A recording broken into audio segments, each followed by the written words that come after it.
सभी को राम राम। तो आइए हम प्रभु श्री राम की कथा प्रारंभ करते हैं। सबसे पहले मानसिक भक्ति करते हुए प्रभु का ध्यान धरते हैं। अपने आंखों को बंद करके अपने मन में राम दरबार के दर्शन करते हैं। हमारे प्रभु श्री राम सिंहासन पर विराजे हुए हैं। माता सीता उनके साथ विराजी हुई हैं। लक्ष्मण भैया, भरत भैया और शत्रुघ्न भैया हाथ जोड़े खड़े हैं तथा हमारे बजरंगबली प्रभु श्री राम के चरणों में बैठे हुए हैं और हम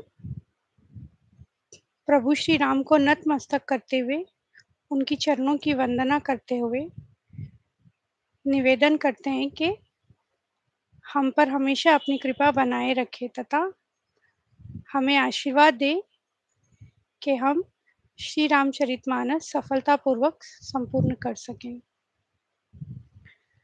बोल सियावर रामचंद्र की जय।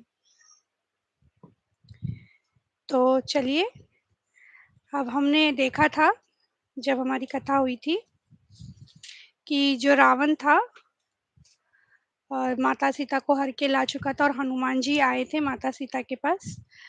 सब मैसेज दिया प्रभु श्री राम का और वापस मैसेज लेकर गए तथा यहाँ पे माता सीता बहुत ही दुखी थी और फिर कृपा निदान हमारे समुद्र तट के निकट आ पहुंचे।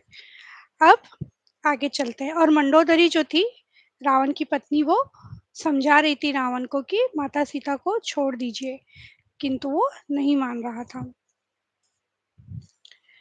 रावण के लिए वही सहायता आ बनी। मंत्री उसे सुना सुनाकर स्तुति करते हैं। उसी समय अवसर जानकर विभीषण जी आए। उन्होंने बड़े भाई के चरणों में सिर नवाया तो और कहा कि राय पूछी है तो हे तात, मैं अपनी बुद्धि के अनुसार आपके हित की ही बात कहूंगा।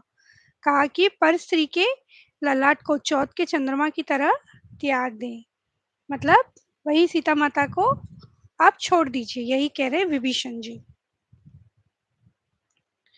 काम क्रोध मद लोभ सब नाथ नरक के पंथ, सब परिहरि रघुबीर रही, भजहु भजहि जहि संत, सियावर रामचंद्र भज जय शरणम।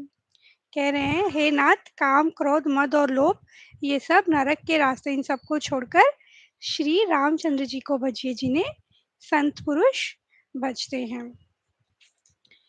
वैर त्याग कर उन्हें मस्तक नवाइए। वे रघुनाथ जी शरणागत का दुख नाश करने वाले। हे नाथ, उन्हें सर्वेश्वर उन प्रभु को जानकी जी दे दीजिए और बिना ही कारण स्नेह करने वाले श्री राम जी को भजिए। तो विभीषण जी कह रहे रावण से कि भाई ये तो भगवान है, आप नाम लीजिए। अब सुनिए, माल्यवान नाम का एक बहुत ही बुद्धिमान मंत्री था।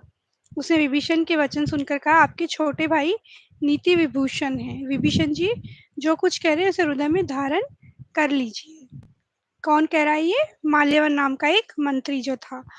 कहते हैं ना, राजा राजा राजा ऐसा नहीं है कि राजा है तो सब कुछ चल रहा है।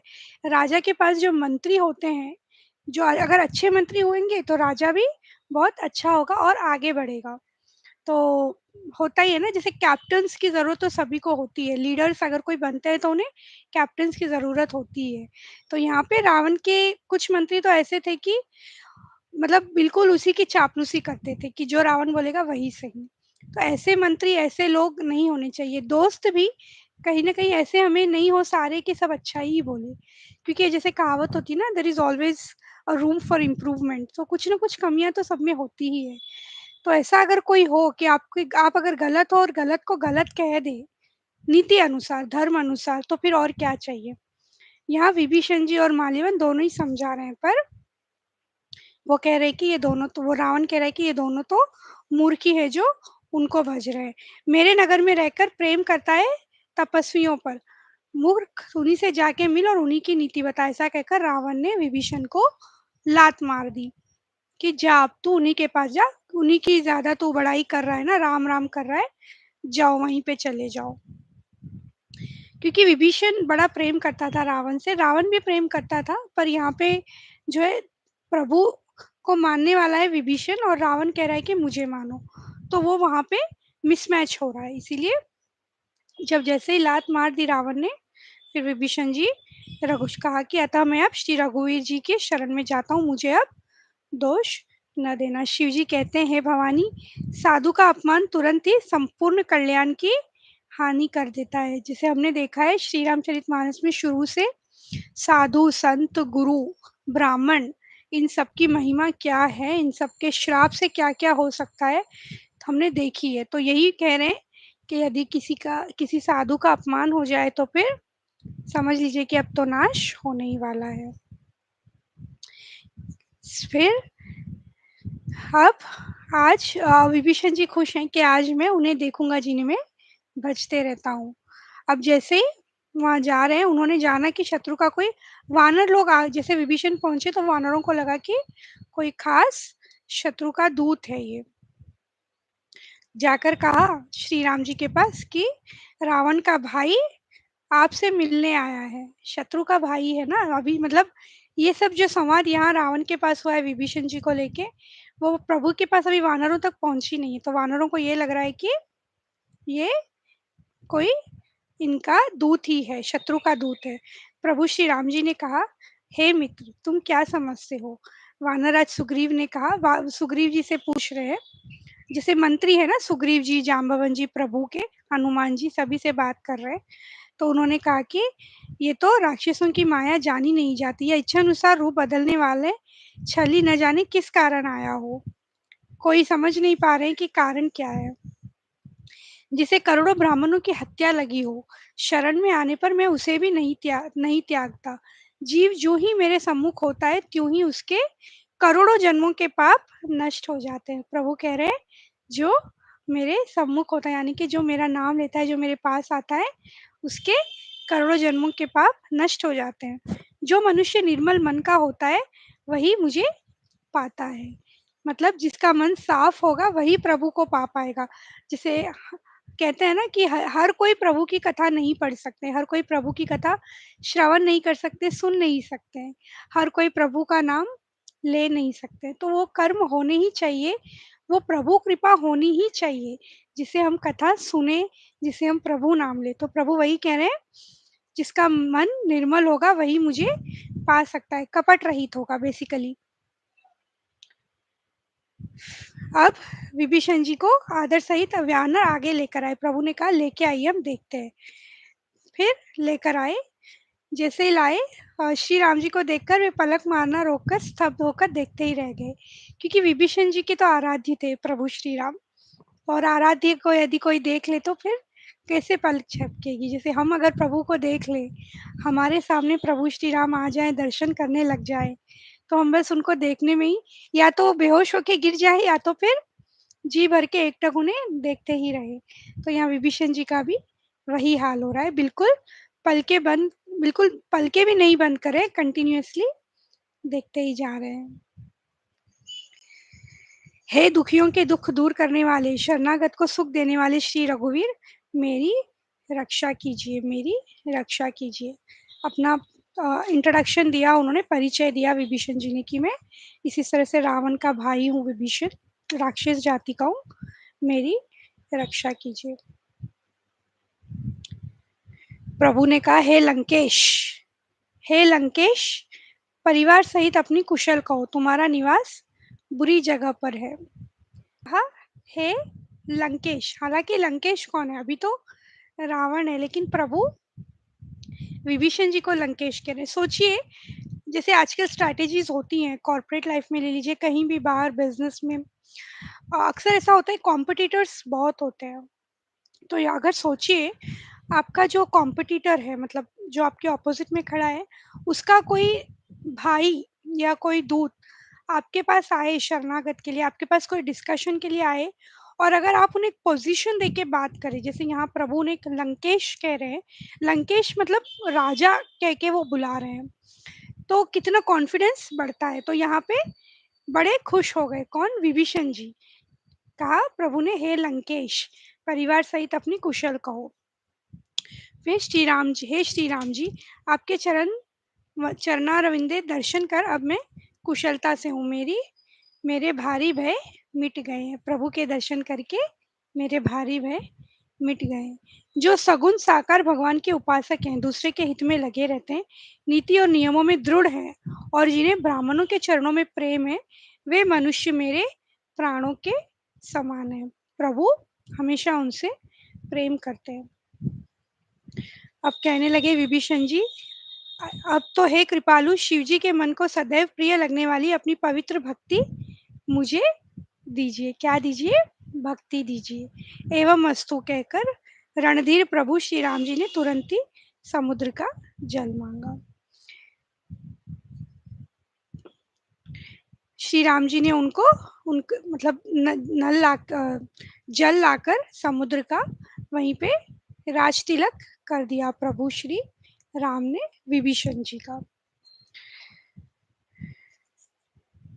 अब श्री राम जी नीति की रक्षा करने वाले वचन बोले। हे वीर वानराज सुग्रीव और लंकापति विभीषण, सुनो, इस गहरे समुद्र को किस प्रकार पार किया जाए। अब समुद्र पार करके माता सीता के पास जाना है, तो अपने मंत्रियों से पूछ रहे हैं कि किस प्रकार पार किया जाए। और फिर विभीषण जी ने कहा कि आप समुद्र से प्रार्थना कीजिए। लक्ष्मण जी ने कहा, हे नाथ, देव का कौन सा भरोसा, मन में क्रोध कीजिए और समुद्र को सुखा डालिए। सब अपनी अपनी राय दे रहे हैं, तो लक्ष्मण जी ने कहा कि सुखा दीजिए इतने बड़े समुद्र को। उन्होंने पहले सिर नवाकर प्रणाम किया, फिर किनारों पे कुश बिछाकर बैठ गए। इधर जो ही विभीषण जी प्रभु के पास आए थे, त्यों ही रावण ने उनके पीछे दूत भेजे थे। तब वानरों ने जाना कि ये शत्रु के दूत हैं। कुछ और दूत भी रावण ने भेजे थे विभीषण जी के पीछे। तो वानरों को पता चला कि यही और भी शत्रु के दूत आए हैं। अब अंग भंग करके उन्हें भेज दो। सब वानर उन्हें मारने दौड़ रहे हैं, परंतु प्रभु ने कहा इस तरह से हमें मारना नहीं चाहिए, क्योंकि वो भी दूत हैं। अब लक्ष्मण जी ने उन्हें निकट बुलाया तथा रावण के हाथ में यह चिट्ठी देने को कहा, जिसमें संदेश लिखा हुआ था। संदेश कहना कि सीता जी को देकर उनसे यानी श्री राम जी से मिले, नहीं तो तुम्हारा काल आ गया है, समझ जाओ। ऐसा एक मैसेज लिख के भेजा गया। और तब जब ये चिट्ठी रावण को मिली, वो बिल्कुल हंसने लगा। फिर उस विभीषण का सब फिर कहा कि ये सब वो मुझे कह रहा है, अब विभीषण का समाचार सुनाओ, उसकी मृत्यु तो निकट आ ही गई है करके दूत को पूछने लगा। तो दूत ने कहा, जब आपका छोटा भाई श्री राम जी से जाकर मिला, तब उसके पहुंचते श्री राम जी ने उसको राज तिलक कर दिया, मतलब उसे राजा बना दिया करके कह दिया। विविध मयन नील नल लंगद गद विकटास्य दधिमुखी केसरी निषट शठ और जाम्बवन, ये सभी बल की राशि है। सब बता रहे हैं कि एक एक कितने एक से एक बड़े वीर हैं प्रभु की सेना में, और रावणों को मसलकर धूल में मिला देंगे। सब वानर ऐसे ही वचन कह रहे हैं। सब सहज ही निडर है, इस प्रकार गरजते और डपटते हैं मानो लंका को निगल ही जाना चाहते हो। वहां का जो जोश था वो कह रहे हैं, ये जो दूध देखने गए थे वहां पे। अब कह रहे कि या तो अभिमान छोड़कर अपने छोटे भाई विभीषण जी की भांति प्रभु के चरण कमल, अब वो लेटर और मैसेज पूरा पढ़ा जा रहा है। कह रहे कि अपने भाई की तरह प्रभु के चरणों में आ जाओ।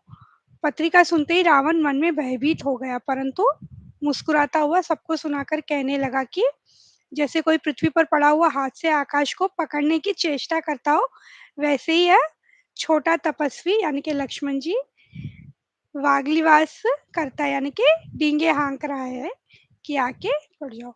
शुभदूत ने कहा, हे नाथ, अभिमान छोड़कर आप ये बात मान लीजिए, जानकी जी श्री रघुनाथ जी को दे दीजिए। सब इतना कह रहे हैं, किंतु बिल्कुल भी मानने को तैयार नहीं था।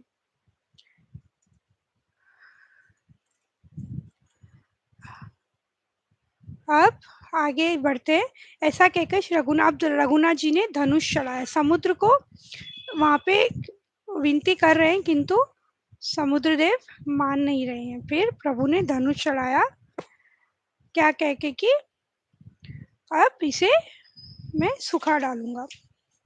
और यह बात लक्ष्मण जी को बड़ी अच्छी लगी। मगर सांप तथा मछलियों के समूह व्याकुल हो गए। जब समुद्र ने जीवों को जलते जाना, तब सोने के थाल में अनेकों मणियों को भरकर अभिमान छोड़कर वह ब्राह्मण के रूप में आया। समुद्र देव, क्योंकि अगर प्रभु सुखा देंगे तो जितने भी जल जीव हैं, जो भी वहां रहते हैं, फिश वगैरह, सारे डरने लग गए। तो समुद्र देव ब्राह्मण के रूप में आ गए और कहा, काकाभूषुंडी जी कहते हैं, हे गरुड़ जी सुनिए, चाहे कोई करोड़ों उपाय करके सींचे, पर केला तो काटने पर ही फलता है। नीच विनय से नहीं मानता, वह डांटने पर ही झुकता है।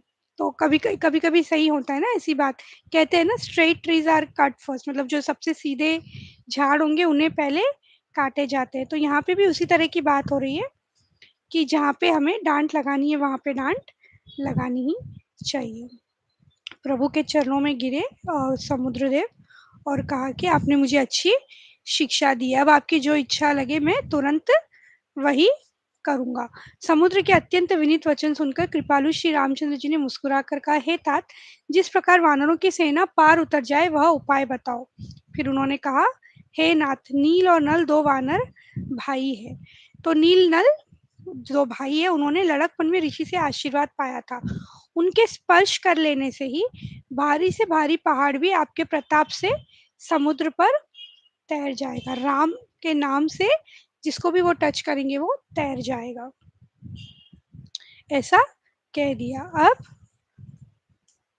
समुद्र अपने घर चला गया। श्री रघुनाथ जी मत उनको यह सलाह अच्छी लगी। चरित्र कलयुग के पापों को हरने वाला इसे तुलसीदास ने अपनी बुद्धि के अनुसार गाया है। श्री रघुनाथ जी के गुण समूह सुख के धाम, संदेह का नाश करने वाले और विषाद का दमन करने वाले हैं। अरे मूर्ख मन, तू संसार का सब आशा भरोसा त्याग कर निरंतर इन्हें गा और सुन। श्री रघुनाथ जी का गुणगान संपूर्ण सुंदर मंगलों को देने वाला है।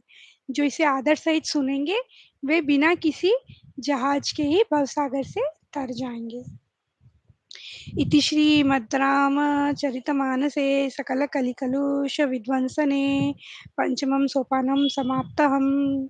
कलयुग के समस्त पापों का नाश करने वाली श्री रामचरितमानस का यह 5वां सोपान समाप्त हुआ। सुंदरकांड हमारा समाप्त हुआ।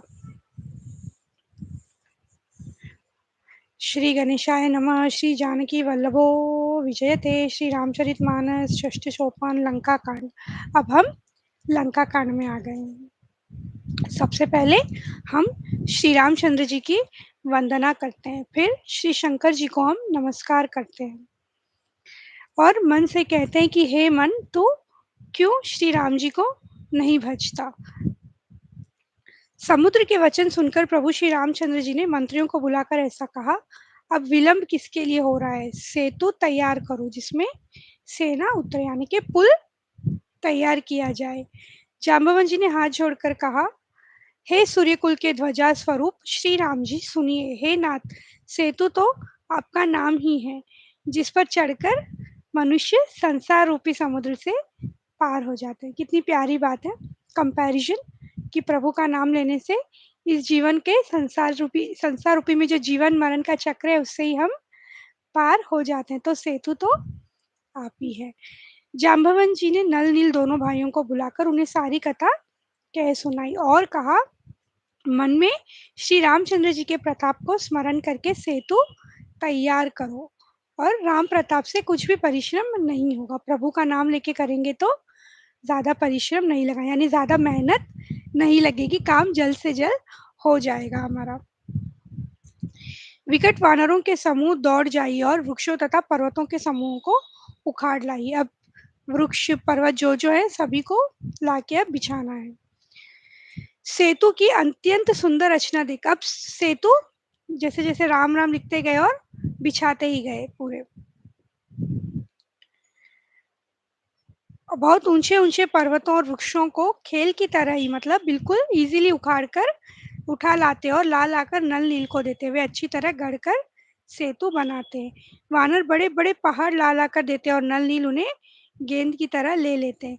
सेतु की अत्यंत सुंदर रचना देखकर कृपा सिंधु श्री राम जी हंसकर ये वचन बोले, यहाँ की भूमि परम रमणीय और उत्तम है, इसकी असीम महिमा वर्णन नहीं की जा सकती। मैं यहाँ शिव जी की स्थापना करूंगा। मेरे हृदय में यह महान संकल्प।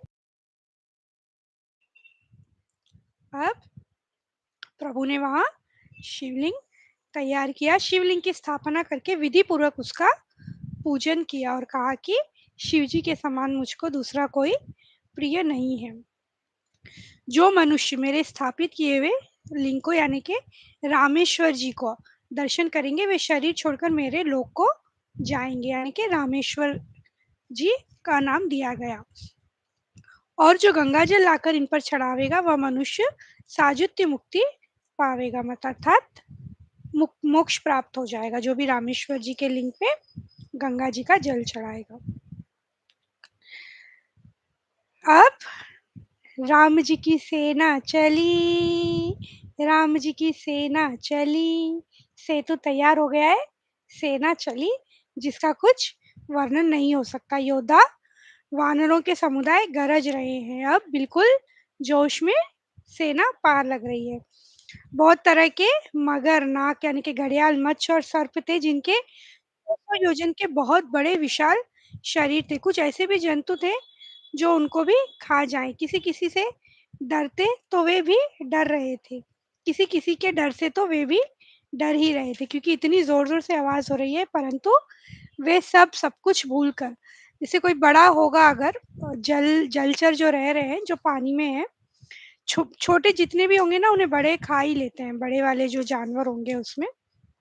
किंतु वहां भी एक दूसरे से कोई नहीं डर रहा है, क्यों? सब प्रभु दर्शन में लीन है, इसीलिए सभी प्रभु के दर्शन कर रहे हैं, हटाने से भी कोई हट नहीं रहा है। जितने भी बड़े बड़े जलचर लोग हैं सारे वहां आके हैं जब से प्रभु चल रहे हो।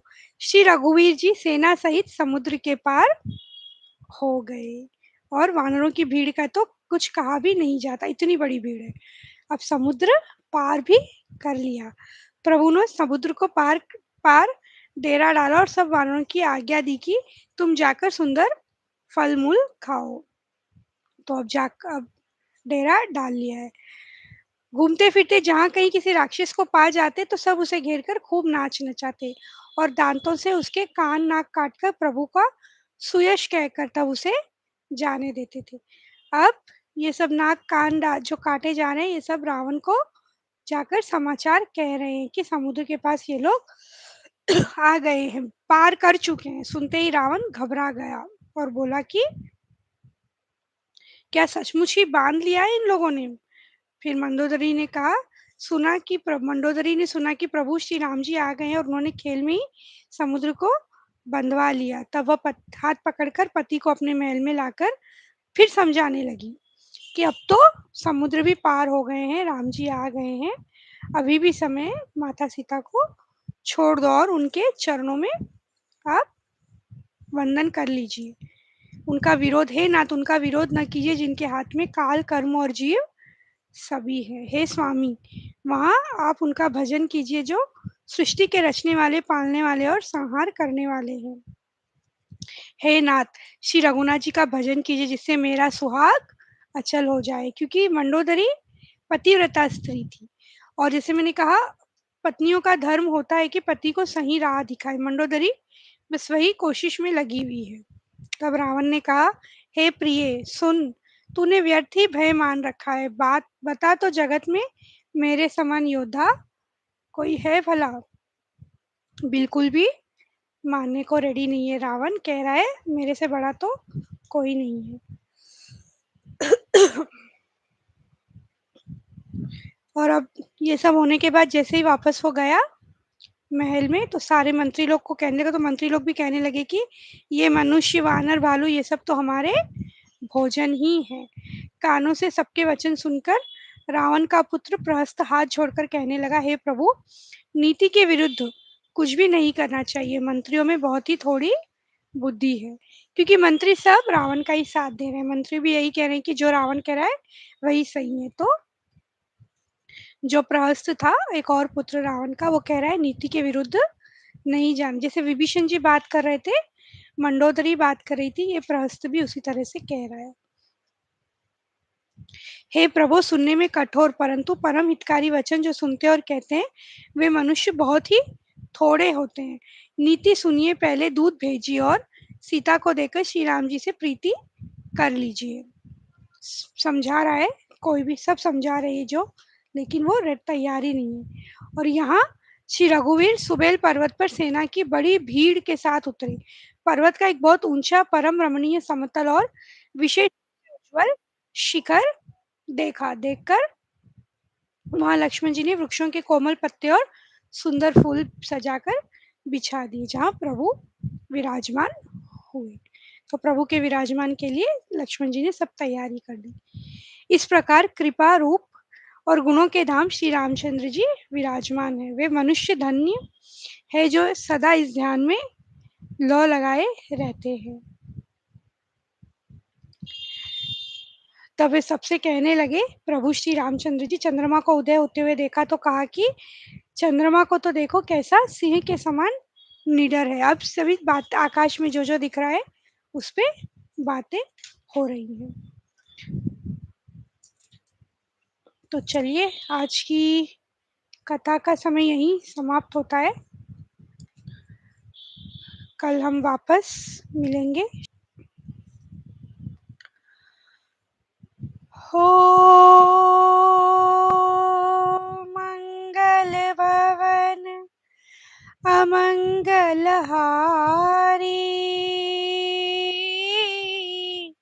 द्रवहु सुदशरथ अजर बिहारी राम सिया राम जय जय राम राम सिया राम जय जय राम। बोल सियावर रामचंद्र की जय। पवन सुत हनुमान की जय। बोलो भाई सब संतन की जय। जय सिया राम।